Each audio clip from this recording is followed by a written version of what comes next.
Bonjour à toutes et à tous. Donc, moi, je vais vous parler de ce que nous faisons à Suez Environnement au profit de l'encadrement de proximité, puisque vous allez voir où nous en sommes aujourd'hui.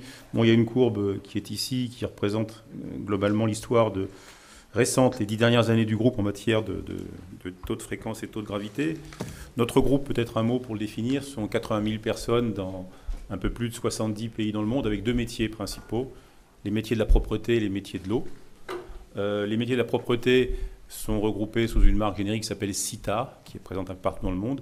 Les métiers de l'eau, par contre, chaque société a conservé son nom propre. La plus connue en France s'appelle Lyonnaise des Eaux, en Espagne c'est Agbar, et à l'international c'est De Grémont.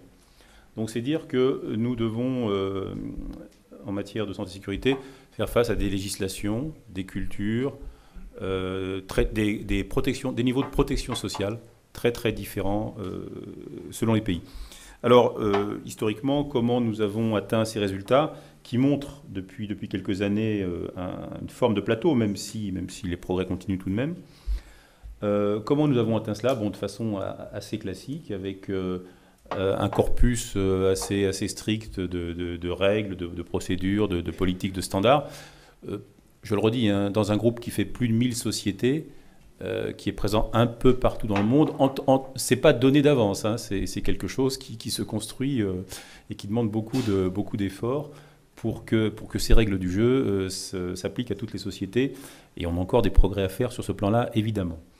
On a un système qui est commun avec GDF Suez, avec qui nous étions une branche jusqu'au mois de juillet. C'est seulement depuis le mois de juillet que nous sommes devenus complètement indépendants en matière d'agrégation de résultats.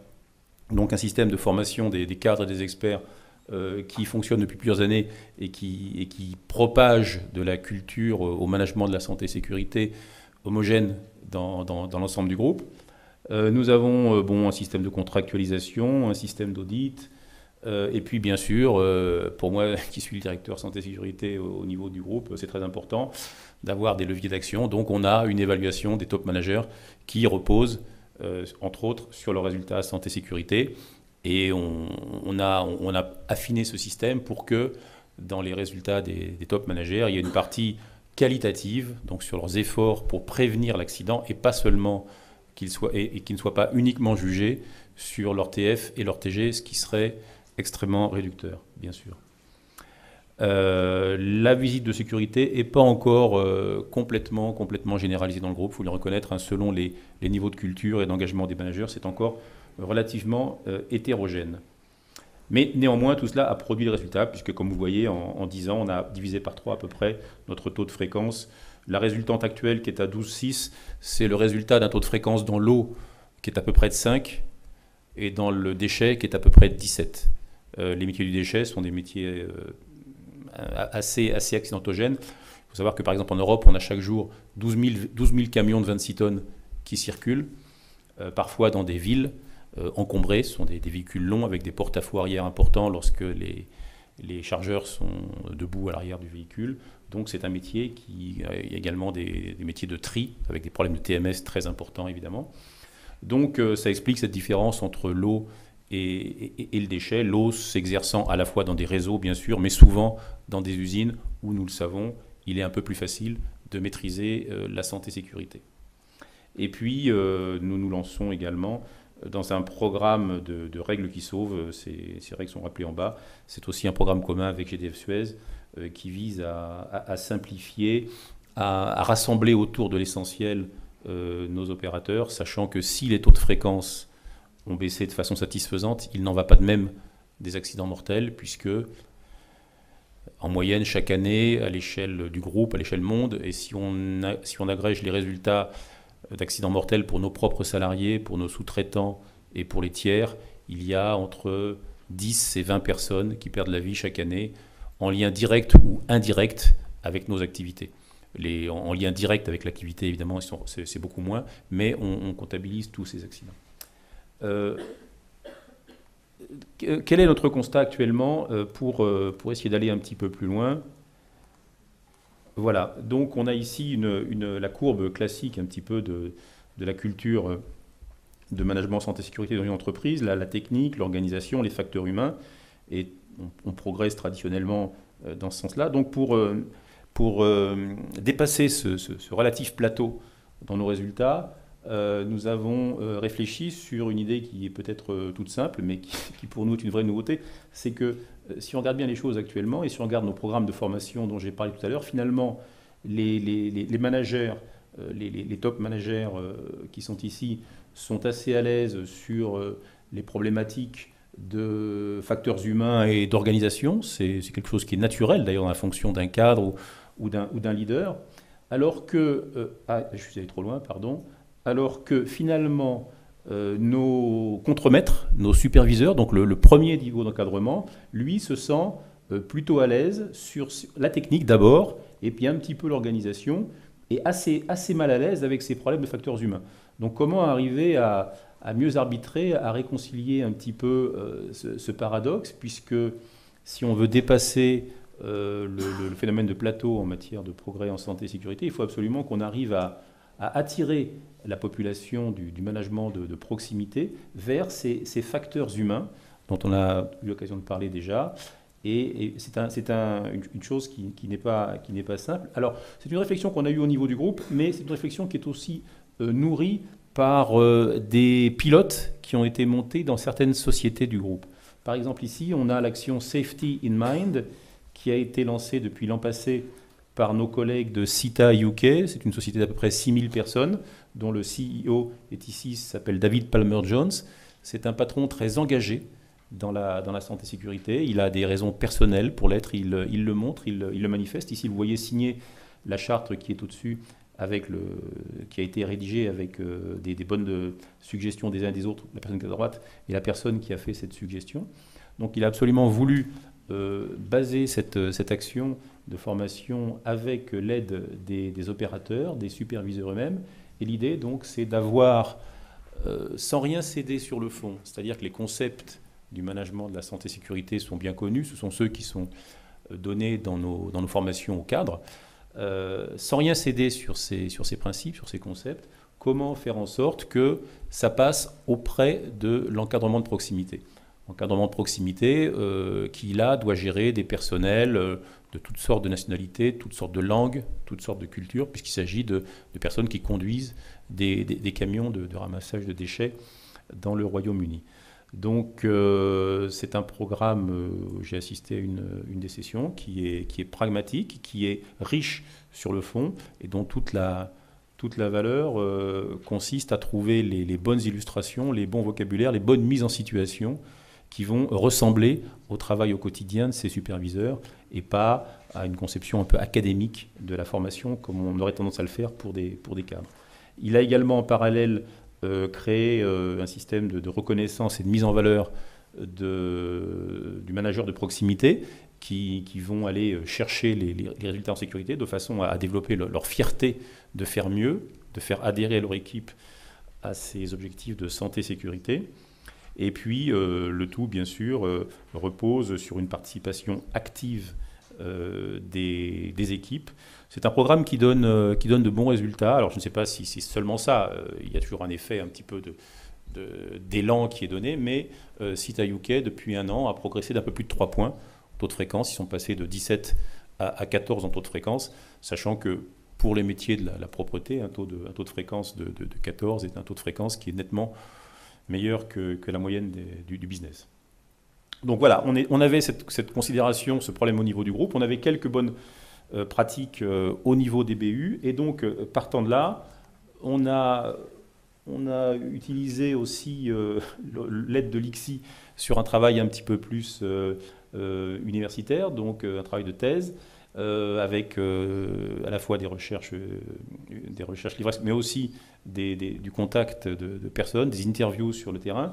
Et on est arrivé un petit peu à ces constats suivants. La formation, c'est bien, mais ça ne sera pas suffisant pour réussir. puisqu'il nous faut agir sur ces trois leviers, pouvoir, vouloir, savoir. Donc, nous devrons convaincre l'encadrement des business units de laisser au management de proximité du temps pour l'animation et l'engagement de l'équipe. C'est indispensable. C'est une chose qui ressort de l'ensemble de ces interviews.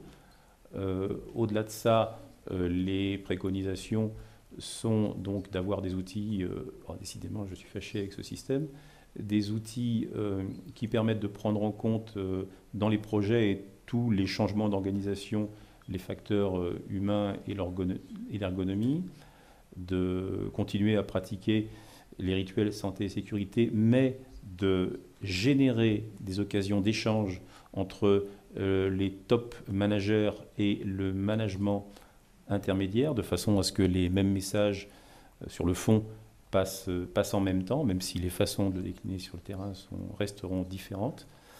Sur le vouloir, là, on a besoin de cet encadrement, que cet encadrement intermédiaire identifie clairement sa valeur ajoutée en matière de santé-sécurité. C'est certainement un des domaines les moins polémiques pour un manager de proximité.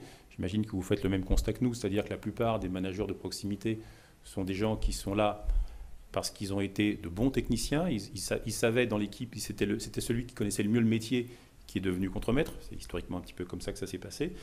Pas nécessairement celui qui avait le plus d'aptitude au management. Donc, on estime que ce levier de la santé-sécurité, s'il est bien conduit, peut être un levier pour réconcilier quelque part ce management de proximité avec son rôle de premier maillon de la chaîne hiérarchique qu'il a toujours, historiquement, un petit peu de mal à remplir. Donc, profiter de cela, créer des communautés, des ateliers, notamment la notion de co-développement, c'est-à-dire le fait de pouvoir faire en sorte que des contremaîtres puissent discuter entre eux de leurs problèmes et s'aider ensemble à trouver des solutions. Donc créer ces communautés. Et puis aussi faire la part belle aux indicateurs qualitatifs, aux indicateurs d'action dans l'évaluation santé et sécurité, comme je l'ai dit tout à l'heure, pas seulement sur le résultat, mais vraiment sur des choses qui soient perceptibles sur l'engagement et les actions du contremaître.